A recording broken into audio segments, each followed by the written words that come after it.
A disconnect for the Biden administration. A new poll from CNBC and Change Research shows that more Americans than ever say, on the one hand, they disapprove of President Biden's handling of the economy. But in that same poll, on the other hand, most say they consider their own job security, personal finances, and the U.S. stock market to be in good or excellent shape.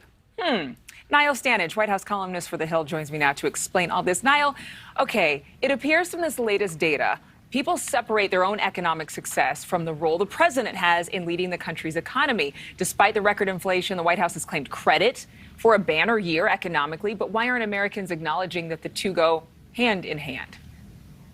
Well, the White House would certainly love to know the answer, Adrian. I mean, they put a lot of stress on the fact that 6 million jobs were created in the president's first term. You're quite right to highlight that disconnect between people's personal situation and the broader view of the economy. I think two things matter. One is COVID, which, as we know, leaves people frustrated, leaves people annoyed with the state of the country.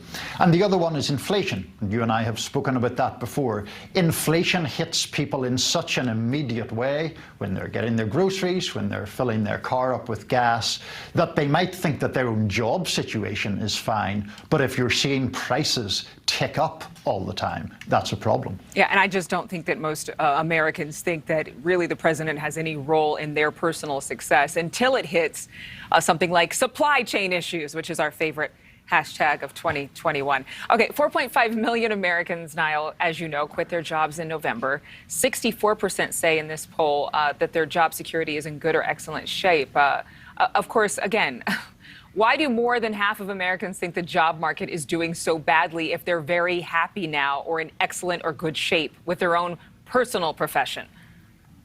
I agree it is very confusing, and I agree that there seems a clear contrast there. Now, the majority who say that the job market is in bad shape, it is very finely balanced. It's a 52-48 question. That's better, a better mark than the Biden administration gets in other areas. Honestly, Adrian, I think a lot of this has to do with the kind of political polarization or almost sectarian view of politics that you and I have spoken about before. There's another question in that poll that asks about the COVID relief package and whether it made you better or worse off. 1% of Trump voters say it made them better off. 3% of Biden voters said it made them worse off. That can't objectively be true. You can't design an economic plan that splits in terms of its benefits that neatly. So really, to me, that's evidence that there are a fair number of people who either cheer on the red team and boo the blue team or vice versa. Isn't that always the case? I mean, really? That's a sign that things are normal. Well, the new abnormal, perhaps, you know. I mean, I'm old enough to remember a time when it wasn't quite that bad, but it seems to be going in that direction all the time. Oh, Niall, you're forever young. It's fine. All right, we'll see you again soon. More compliments, please, Adrian. You got it. And the whole table is complimenting you this morning, as always. Thank you so much. See you soon. Thank you so much for watching. Make sure to click on the red subscribe button below so you can get more of NewsNation's fact-driven, unbiased coverage.